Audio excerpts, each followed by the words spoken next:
Don't stay down in the ashes. Use the pieces to build new things. Don't dwell on what hurts. Use the lessons to chart a course to happier days. Don't fixate on what's missing. There's an endless supply of what's not there. Instead, rejoice over and capitalize on what remains. Don't take misfortune personally. Remember that life is neutral. It's you who has to decide whether to shrink in its shadow or grow because of it. Don't compare yourself to people around you. We only see highlight reels. We only see the best of our neighbors, but they have their demons, their problems, their struggles too.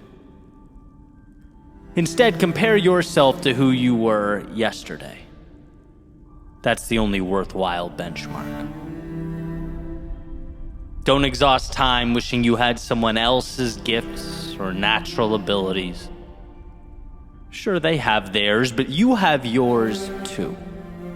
Explore and go all in on your unique superpowers, because that's exactly what they are, should you choose to bring them to life. Don't let the gravity of the moment keep you down. You might feel lost or defeated, but it's not always about feeling good. Sometimes it's whether or not we can move forward when we don't. So step into that unknown, knowing sure you might not be at your best, but that lives are often defined during our imperfect moments. Don't waste energy on hope.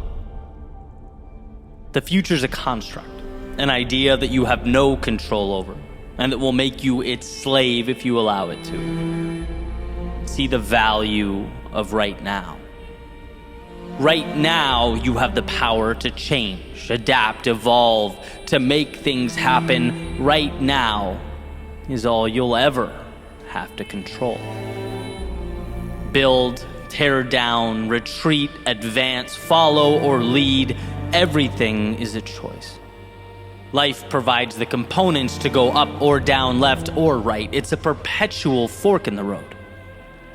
Endless opportunities. But you are the architect. You decide what they become.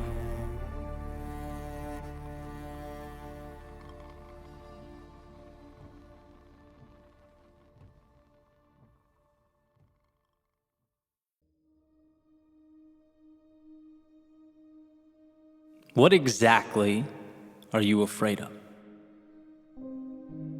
What's holding you back? As the giant rock you inhabit spins through the universe, a speck in a galaxy of stars, it's easy to look out and see the vastness of the world around you and forget entirely about the strength that you possess. Forget entirely that the mind's capacity is as infinite as those same stars that surround you. I don't think it's that we definitively choose to sell ourselves short.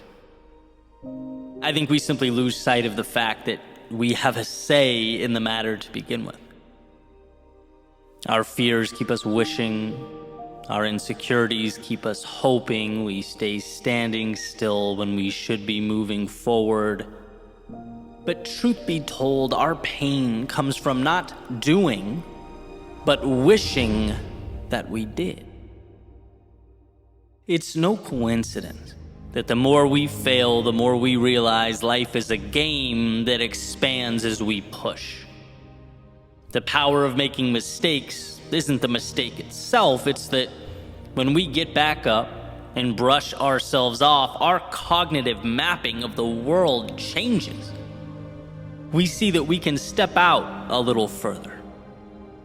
Our very definition of what's possible expands, and I believe that's what courage is. The willingness to step into that chaos of life, knowing that each time you find the strength to push forward, you are restructuring your reality. The resources are there, the tools are there, the opportunity is there. How crazy is the fact that we just need to convince ourselves that more is worth it? That the difficulty of short-term vulnerability isn't an enemy. It's the very ticket required for admission to the show. And so I ask again, what are you afraid of? Falling? Because you will rise, and you will rise stronger than you ever were. Is it criticism? Because one, people are so focused on their own endeavors that they look up way less than we think they do. And two, other than the small group you surround yourself with, why would you care? Is it pride? Because building things of significance requires starting on the ground floor, and there's no shame but honor in breaking down to build up. And when I look at my life in terms of chapters, right? Childhood, high school, college, 20s, 30s, the things that were my biggest concerns during each chapter are now laughable. And maybe, just maybe, if I saw that, I could have lived a little freer, been a little bolder. What if we were to get ahead of that learning curve? What if we understood that life is beautiful and flexible and exciting? And what if we understood that now? Instead of looking at this chapter 15 years down the road and chuckling to ourselves for not having the courage to have made the leap, taken the chance to have moved out into an unknown. We cannot physically see that which doesn't exist, which is why it's so important that we know we are the architects. That the fear pulsing through our veins is indicating that we are building, that we are choosing to step into a world that will give more if we find the courage to ask. So as this giant rock you inhabit spins through the universe, a speck in a galaxy of stars, perhaps each little light up there exists not to remind you how small you are, but to remind you that those same elements exist within you. To show you that the fire of a million suns sits in your soul, beats in your chest, waits for your signal now. So what are you afraid of?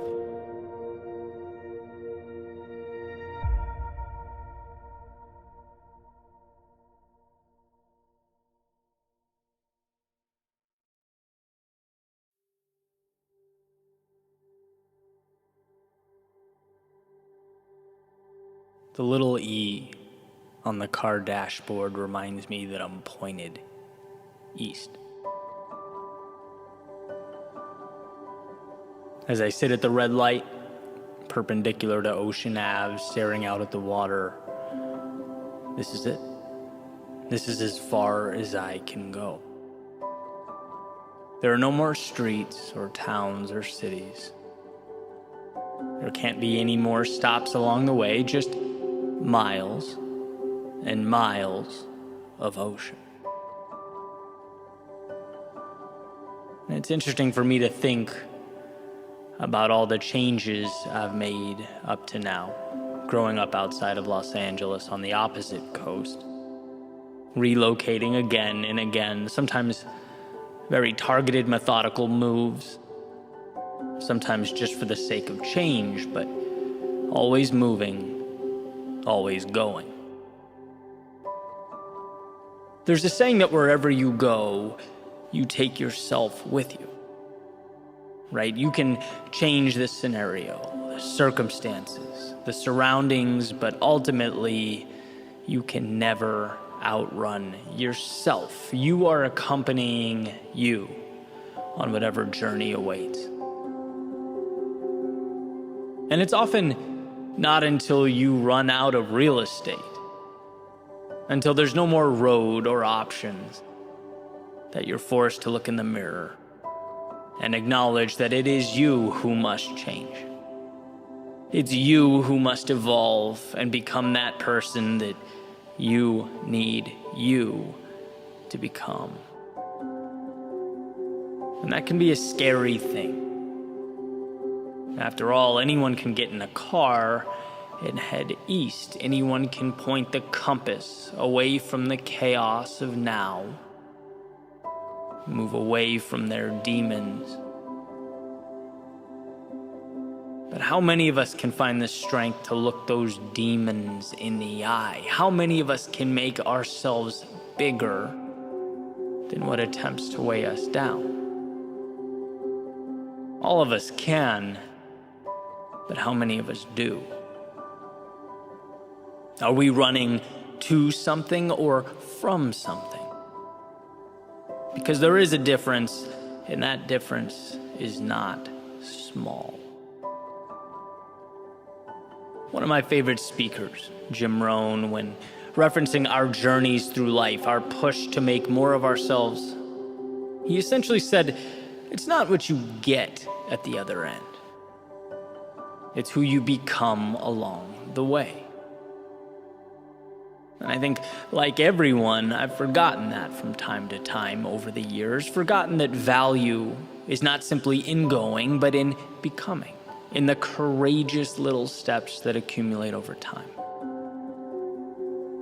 Forgotten that the external world might inspire or excite, that change might invigorate the soul, that the road untraveled might remind me of life's beauty, but these externalities are only as valuable as you allow them to be.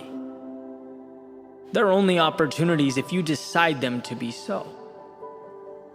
Change inspires, but will you let it inspire you to do that thing you know you need to do, but are terrified of doing? And that road, it might remind you of life's beauty.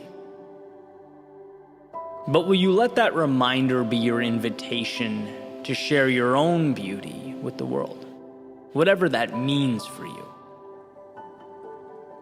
Can you be that vulnerable? Can you take that leap in the story of your becoming?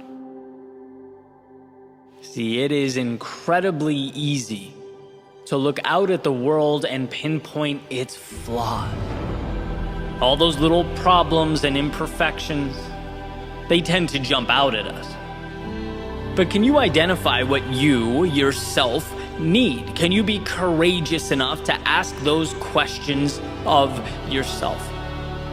What matters to me? What does a meaningful life look like to me? Where am I falling short? That is a conversation that needs to be had.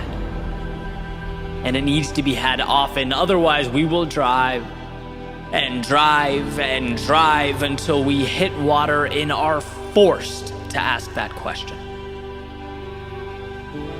Because it's interesting that when we don't pause and make the changes that need to be made, life has a way of ensuring that we do.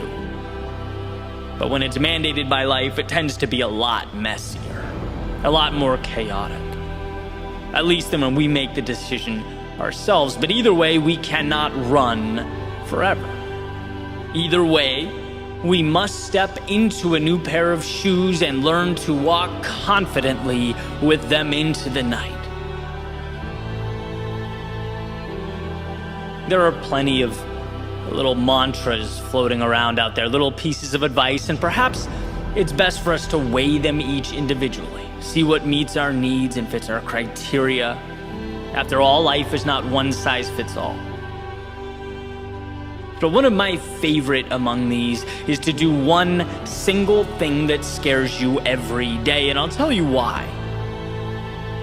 Because when we become conditioned to turning our backs on all the uncomfortable things in life, we cripple our prospects of a better tomorrow. It's synonymous with the seed refusing water, saying no to the very thing it needs most. And what should be noted here, one of the reasons it's so dangerous, is that saying no is incredibly subtle. It's not some big event or explosion. There's no fireworks show that occurs every time you walk away from what you need. No, it goes unnoticed. And again, one of the greatest challenges is quantifying that which we don't do. How do you measure that thing you walked away from? Well, unfortunately, you can't. You can't, at least until you're staring out at the Atlantic with nowhere to run, no more escaping on the agenda. You don't know until you're forced to pick the pieces up and make something of them. And I say this so that hopefully it can ignite that spark in your soul that you need most, whether you previously recognized it or not. I say this to remind you how much bigger you are than your problems, how you have the ability to transform all that exists around you when you transform yourself. There's a certain inevitability associated with how we see ourselves. And I believe this to be true at both the personal and the societal levels. Anyone can look in the mirror and see the past, where they've gone wrong, how inadequate and ill-prepared they are. But the courage to look in the mirror and see strength, to both identify and understand one's shortcomings, but know that you have the power to do something about it. To know that the times you fell or didn't make the cut, they don't indicate that the endeavor was all for naught or unequivocally wrong. No, there is so much good tied into your pursuit. So much beauty and courage ingrained in your soul. But imagine a life where you no longer run from the gaps, but close them. Imagine finding it in yourself to begin that hero's journey. And where you used to run to protect yourself, now you take the offensive to grow yourself. Where you used to avoid the possibility of failure, now you chase the possibility of victory. You can have that if you want to. You can be that if you choose to. And sure, you may never be able to outrun yourself, but you can always adapt yourself to be that person you always needed you to be. Sometimes we just need the reminder that we are strong enough. We do have what it takes. And that the thing that hurts us most in the short term not only saves us pain in the long term, but it becomes what we live for. It is where we find our meaning. And so perhaps this ocean before me is not there to remind me of my constraints, that I have no road left, but a reminder of just how often we measure using the wrong metrics. Perhaps I needed to see again that it's not where I end up, but who I become along the way. That when the internal self steps into the shoes it's been too intimidated to wear, that when the world within becomes the beacon you need it to be, the roads and the stops along the way, they matter a little bit less than the eyes that process it all, that decide what it means, how it will be utilized in the game of life. And so, yes, the little E on the car dashboard, it says that I'm pointed east. But as I sit at this red light, perpendicular to Ocean Ave, staring out at the water, I know this is only the beginning.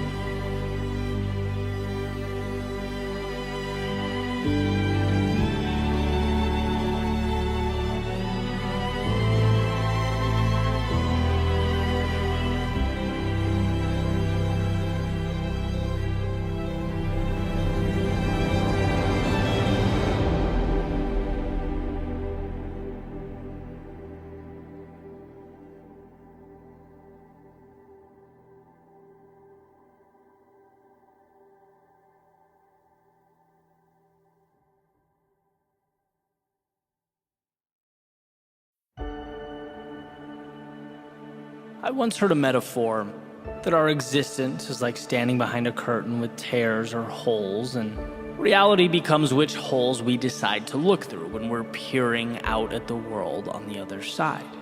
What do we want to see? And this message, well, it's for whoever out there feels like giving up or folding their hand. Whoever's been waiting for things to change but only sees the clock moving forward, this is a reminder that the very thing you need is on the other side of that curtain. And you don't need to change who you are. You just need to position yourself to see it. Because it's there and you're ready. When life hurts, we might have every reason to be in pain, to feel lost or confused, but I always find it to be a beautiful reminder that we also have every reason to seek out from that pain something we've never been before. Why is it that our greatest accomplishments come when our backs are to the wall? Our greatest acquisitions after losing something dear to us? Why is it that we find ourselves and our way only after being lost? I've never heard someone say, "Thank God I never changed or left or tried something new." No, it's thank God the adversity forced upon me the courage to evolve into something more. Pain is to our potential what water is to a seed. It's the beginning of everything, unshackling, opening the gate, and making us realize we were sitting on the answers. That adversity doesn't stop you, it makes you stronger. That the down times lift you up. That when you lose yourself, you find a part of you that can now become the bridge to your future. See, I understand that things are difficult and challenging. I understand they're not easy, and I'm not asking you to pretend it's not happening or ignore it or close your eyes. I'm asking you to find, amidst all of this, that one thing that will get you to tomorrow. I'm asking you to find the courage to say, yes, this hurts. Yes, I'm stretched thinner than I've ever been, but I'm still going to find a way. I'm still going to make it happen. Because at the end of the day, you won't remember what hurt or what stood in your way, but you'll remember what you did about it. You'll remember how you arranged those pieces. How when your instincts said run, you stopped and built something you'll never forget.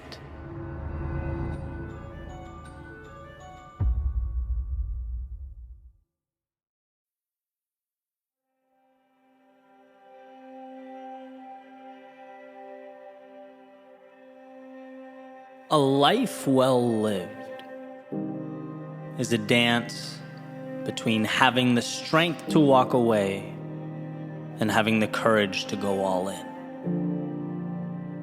It's juggling the idea that absolutely nothing matters and the idea that every second is a blessing beyond which I'm capable of even explaining or articulating. Nothing matters, so live without limits or constraints, like you're on a once-in-a-lifetime journey. But everything matters, so know that every second along the way is perfect, a building block, a microcosm of the universe resting in the palm of your hand. And I think about this push-pull from time to time. I play with the idea that nothing matters when I need courage, when I need to convince myself to be a little bolder, reinforce the understanding that there is no pressure here. Life can only give what I'm willing to carve out. And as that clock ticks away in the background, what do I have to lose?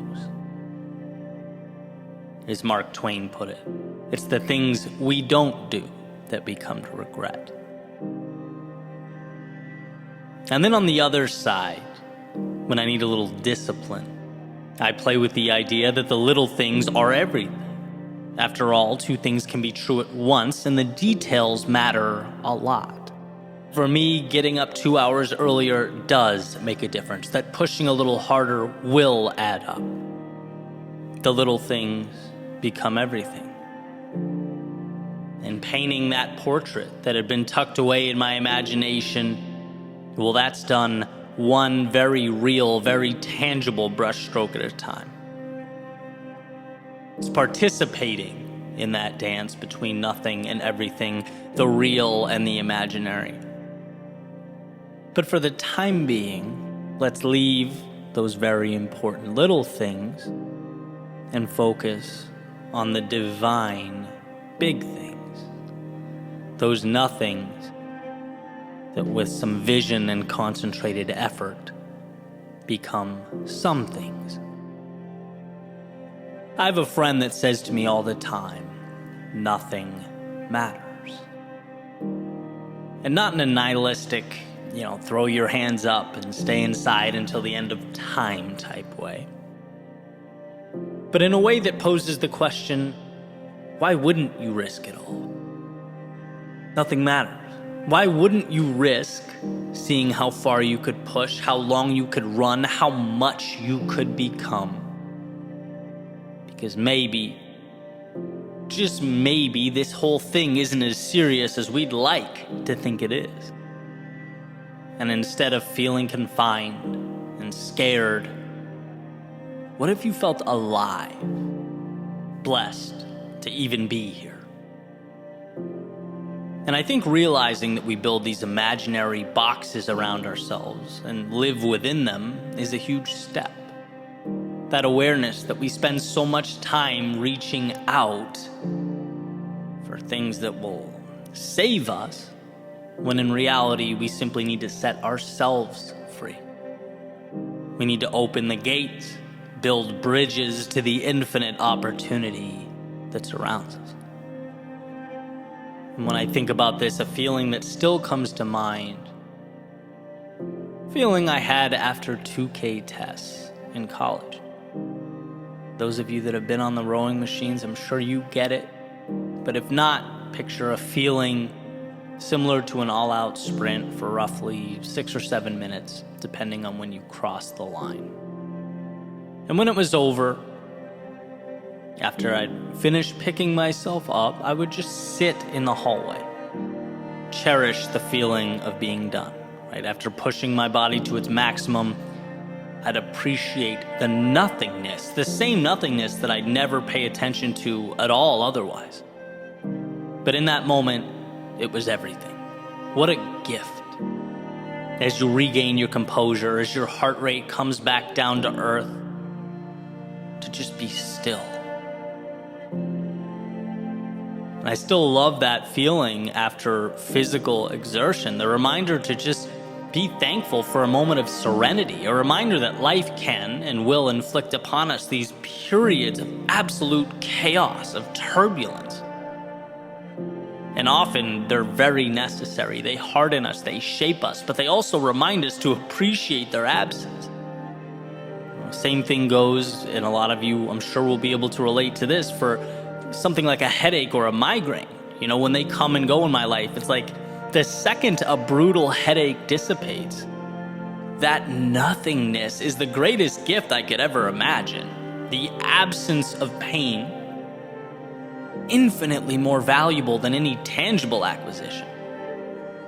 And I think in those moments, we get a glimpse of the world in its purest, simplest form, where all the nuance and detail we worry about doesn't matter much. Because look at what we have. Look how much surrounds us when we position ourselves to notice, when we simply pay attention. Tolstoy said, "If then I were asked for the most important advice I could give, that which I consider to be the most useful to the men of our century, I should simply say, in the name of God, stop a moment. Cease your work. Look around you." An incredible reminder to never forget where we are or what we were given. to remember that by breathing in the air around us, we have, in a sense, already won. And I love this because for a brief moment in time, it swings that pendulum to the nothing matters side of life. When you're living a miracle, why sweat the small stuff? And I can ask myself, why do I get so worked up? It's no big deal. Why not take the risk? What's the worst case? That I fail and have to backtrack as a now more informed and knowledgeable person? Why not stand in the face of my fears? The upside is consistently enticing. It consistently rewards. Look around and see what life has provided. How dare we waste it? And with that said, I'd also be remiss not to include this little caveat. I'm careful with the words nothing matters. Because even though in the context I've been using it for years, it's a positive, empowering thing. It's my reminder to push boundaries. I could also see how it begs the question, well, if nothing matters, why should I care? And so let's reframe.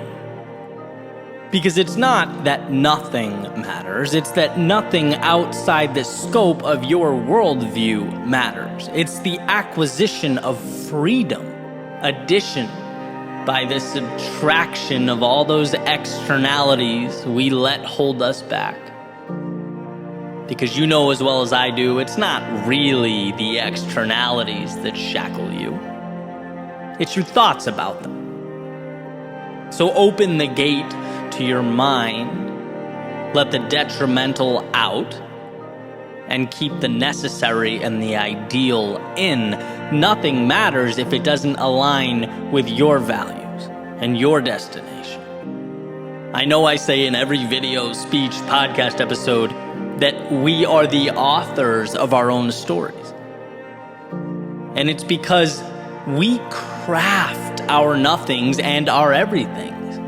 It's because your universe, the one behind your eyes, it needs a maker every morning. And if you allow it, each sunrise can be your genesis, your own beautiful creation story. You have your hand on the dial. And so, amidst this world of infinite beauty and opportunity, look around you, soak it all in, ask yourself, what does freedom look like, feel like? Because you were put here to pursue that. And outside of those parameters, I believe that nothing matters. So why not live like it? Dream like it. Use the little thing in front of you to build the big things that have not yet arrived. Walk away when it's misaligned and go all in when you know in your soul it's right. There is everything to gain and nothing to lose.